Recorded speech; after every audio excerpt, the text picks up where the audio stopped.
Greetings and salutations everyone, it's RocketPowered.io here. Let's get started with that video.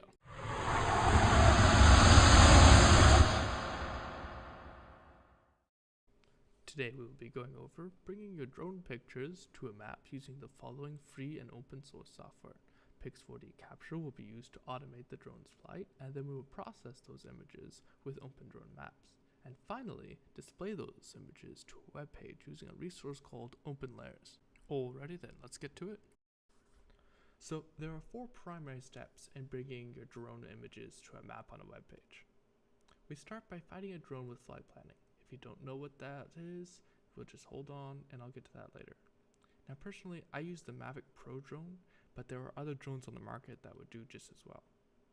Once you have a drone picked out, we can conduct a flight over the desired area. Then we submit the images to our processing software. In this case, we're using OpenDroneMap. And once we've done that, we can plug those process files into an HTML file and then display that onto a website. Now the primary focus of this video is bringing the GeoTIFFs, or the process files, from OpenDroneMap to a web page using OpenLayers. So with this in mind, I will not be spending much time on step 1 where you plan and fly the drone mission, but instead we're going to be focusing on navigating the files between OpenDroneMap and OpenLayers. Alright, step 1. Download the Pix4D Capture app to your phone. Once that is done, head over to the main page. So the people over at Pix4D have actually made this part really easy. All we have to do is either choose the polygon or grid style flight path, then fit the path over your target area. The app will even show you the flight time for your custom flight path in the bottom left. After you have the flight plan to your liking, press start. Now sit back and wait for the mission to be completed. Once the mission is done, move the pictures over to your computer for the next step. At this point, you should have a few hundred pictures ready to be processed. So now we're ready to head over to the OpenDroneMap to process them. Select download, then manual install, then follow the documentation to install WebODM to your computer. If you do not already have Docker, Python, pip, and Git installed, you will be asked to do so at this point. Once you have followed the instructions and you have all the necessary elements installed, run this command. And navigate to either the localhost 8000 or the IP address depending on your operating system. Their instructions explain all this. Setting up WebODM is arguably the most difficult step, and with that out of the way, we can now get down to processing the images. Go to Dashboard, Add Project, give it a name, add a description, if you feel like being thorough. Next, click on Select Images and GCP, and then point the drone pictures on your hard drive. You can give it a name and set what options you need.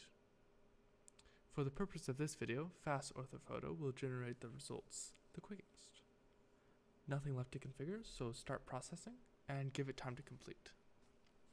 Put simply, what OpenDroneMap is doing at this point is creating one large picture from the series of pictures that we've just given it.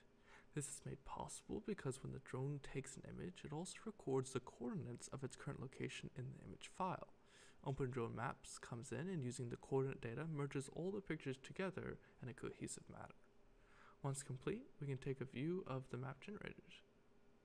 Go ahead and click the Download Assets, select All Assets, unzip the file and find orthophoto tiles, and you will see the layers of tiles that have been generated for us.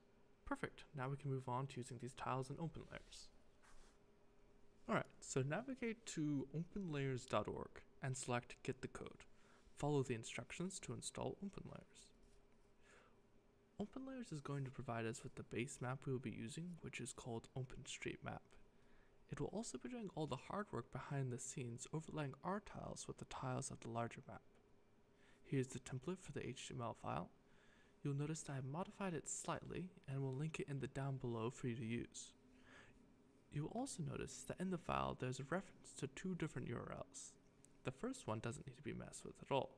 It's just pulling down some code to run the OpenLayers logic. The second URL, on the other hand, is grabbing tiles.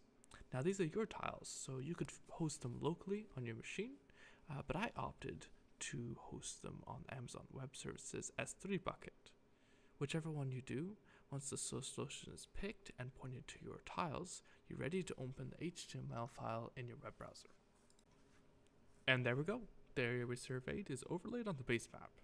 Here we use the generic OpenStreetMap as the base layer, but you can change that out with other options like Google's satellite map or Bing's map if you like.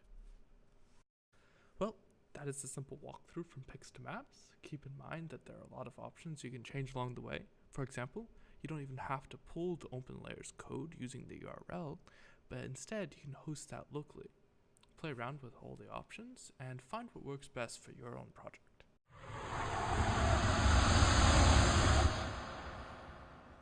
And that's a wrap, folks. Happy programming, and catch you in the next video.